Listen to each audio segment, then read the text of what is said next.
साथियों, जैसे कि आप सभी जानते हैं कि जो मुकदमा इलाहाबाद हाई कोर्ट में लंबित है, जिसमें कई महीने हो गए, इसमें कोई पैरोकारी नहीं हुई है। साथियों, ये एक महत्वपूर्ण विषय है। कई दिनों से टीचरों के फ़ोन आ रहे थे कि इस पे विचार विमर्श किया जाए और इस पे फाइल को जजमेंट ऑर्डर पर लगवाई जाए। साथियों, एक बात मैं आपको स्पष्ट कर रहा हूँ, इस हाई कोर्ट मुकदमे के दो पहलू हैं जो बकाया मानदेय को लेकर है। पहला जो पहलू है मैं आपको क्लियर कर दूं, वो ये है कि हमारी स्कीम जो थी SPQEMM, जो लगातार मानव संसाधन विकास मंत्रालय में चल रही थी, और ये भी आपको मालूम होगा कि वर्ष 2016-17 में हमें आखिरी वेतन मानव संसाधन विकास मंत्रालय से मिला था।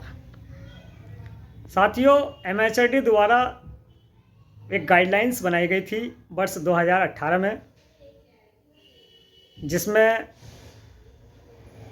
40% राज्य सरकार निर्वाह करेगा और 60% केंद्र। वो गाइडलाइंस समस्त राज्यों को जारी हुई थी, जिसमें यूपी गवर्नमेंट में भी ये चीज़, यहाँ को लेटर जारी हुआ था। और काफ़ी संघर्ष के बाद नवंबर 2019 को कैबिनेट में 40% वाला बिल पास हो गया था। जैसे ही ये बिल पास हुआ, साथियों, मानव संसाधन विकास मंत्रालय ने योजना को वहाँ से रिमूव कर दिया, ट्रांसफ़र कर दिया, और स्कीम मिनिस्ट्री और अफेयर में आ गई, यानी कि अल्पसंख्यक मंत्रालय में स्कीम आ गई। चूँकि 2020 को स्कीम अल्पसंख्यक मंत्रालय में आई और अल्पसंख्यक मंत्रालय ने यूपी के यूडाइस और अन्य दस्तावेज के आधार पर यूडाइस के साथ साथ यूसी के साथ साथ इस पर अपना 60% वर्ष 2021-22 का सत्र का पैसा उत्तर प्रदेश को ट्रांसफ़र किया था, जिसमें राज्य सरकार ने भी अपना 40% अंश उसके साथ लगाकर 100% धनराशि मदरसा टीचरों को मिल गई थी। साथियों, चूँकि अल्पसंख्यक मंत्रालय में मौजूदा हालात में स्कीम थी और इसका अनुमोदन ये लोग आपको भी मालूम है कि 31 मार्च 2022 तक ही था। आप बिल्कुल समझ लीजिए कि 21-22 में अल्पसंख्यक मंत्रालय ने हमें वेतन दिया और 31 मार्च 2022 तक इसका अनुमोदन रखा, यानी कि वर्तमान में अल्पसंख्यक मंत्रालय ने योजना को होल्ड पर रखा। साथियों, बकाया धनराशि को लेकर जिस तरह से राज्य को विशेष पार्टी बनाया गया, चूँकि हमारी जो धनराशि बकाया है वो केंद्र सरकार पर थी और वो मानव संसाधन विकास मंत्रालय पर है। ये स्पष्ट है साथियों, चूँकि नवंबर 2019 को जब विधानसभा उत्तर प्रदेश ने ये 40% बजट पास किया था, तो उसके हिसाब से अगर हम एक कानूनी तौर पर देखें तो हमारी उत्तर प्रदेश पर कुछ बड़ी धनराशि नहीं निकलती, जो कि एक न्यूनतम धनराशि बैठती है। लेकिन साथियों, मुकदमा दायर किया गया, लेकिन उसमें एक बहुत बड़ी गलती हमारे मना करने के बावजूद भी की गई। वो ये थी कि राज्य सरकार को इसमें पार्टी बनाया गया। जब राज्य सरकार को पार्टी बनाया गया तो कोर्ट ने जवाब मांगा राज्य सरकार से, जिसके चलते 4 जनवरी 2024 को राज्य सरकार ने एक हल्फनामा दाखिल कर अतिरिक्त जो राज्यांश दिया जा रहा था उसको भी, उस धनराशि को भी ख़त्म कर दिया। कहीं ना कहीं राज्य सरकार की मजबूरी रही क्योंकि कोर्ट का फैसला था, जवाब दाखिल करना था, इसलिए उत्तर प्रदेश सरकार द्वारा हल्फनामा दाखिल किया गया और वो अतिरिक्त राशि बंद कर दी। और 8 जनवरी 2024 को समस्त राज्यों को, समस्त उत्तर प्रदेश के जिलों को ये लेटर जारी हो गया। साथियों, फिर भी एक उम्मीद हाई कोर्ट की सिंगल बेंच ने हमें दी थी। ये एक ऐसा मार्गदर्शन है, जैसे कि मैं आपको बता दूं कि छत पर चढ़ने के लिए ये प्रथम सीढ़ी। अब छत पे पहुंचने के लिए आपको कितनी सीढ़ी तय करनी पड़ेगी, ये आप खुद समझ सकते हैं। कैसे कि बकाया मानदेय के लिए हमें अभी कितना वक्त और चाहिए, कितना वक्त हमें इंतज़ार करना होगा, क्योंकि सिंगल बेंच का 12 फरवरी 2024 को आदेश आया था।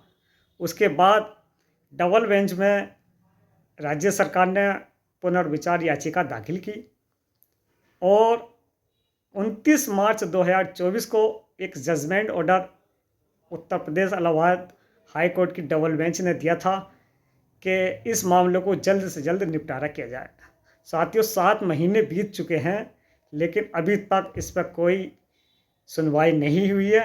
इसकी एक मुख्य कारण यह है कि पैरोकार ने इस पर कोई ध्यान नहीं दिया, वो अपने निजी कार्यों में व्यस्त है। अगर स्थिति वर्तमान में यही रही और आगे भी, तो साथियों एक बहुत बड़ा लंबा सफ़र तय होगा और जिसकी कोई उम्मीद नहीं है, क्योंकि मानदेय किसे नहीं चाहिए, सबको चाहिए, बकाया हो या कोई सभी चाहते हैं। मैं भी चाहता हूँ और आप भी चाहते हैं।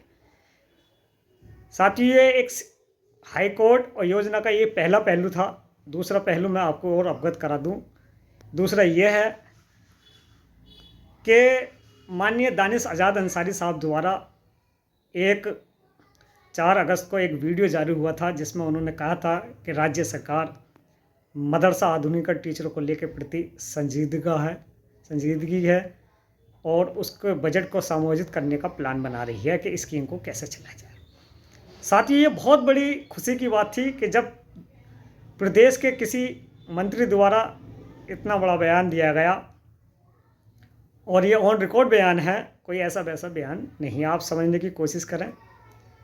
अब चूँकि जब मंथन सरकार कर रही है, तो कहीं ना कहीं नवंबर में कैबिनेट की मीटिंग बैठी या दिसंबर में, तो हो सकता है कैबिनेट में ये बात सामने आए, इस पर चर्चा की जाए। और मुझे उम्मीद है अगर कैबिनेट में ये पास हुआ, तो अगले जो मानसून सत्र विधानसभा का चलेगा, जो कि दिसंबर होगा तो उसमें अगर ये बिल पास होता है, तो ये बहुत बड़ी मदरसा आधुनिकीकरण के लिए जीत होगी। लेकिन दूसरे इस पहलू में कहीं ना कहीं अगर हाई कोर्ट में नवंबर और दिसंबर में सुनवाई होती है, तो कहीं ना कहीं राज्य सरकार पीछे हटने का मुख्य कारण बनेगी। जैसे कि जब राज्य सरकार को तुमने पार्टी बनाया और पार्टी बनाने के बाद कोर्ट ने राज्य सरकार से जवाब दाखिल करने को कहा बार बार, तो राज्य सरकार को मजबूरी में हल्फनामा दाखिल करना पड़ा और अतिरिक्त राज्य की जो धनराशि थी उसको भी ख़त्म होना पड़ा। तो साथियों, कहीं ऐसा न हो कि जब मुकदमा डबल बेंच में लंबित चल रहा है और आप जागें नवंबर दिसंबर में जाके, और दिसंबर में ही हमारा सत्र चलता हुआ हो विधानसभा, उसमें बिल पास होने की बात चर्चा चल रही हो, और दिसंबर में ही फिर राज्य सरकार से दबाव कोर्ट डाले, तो कहीं ना कहीं ऐसा हो कि योजना बने रह जाए, पुनः संचालन ना हो पाए।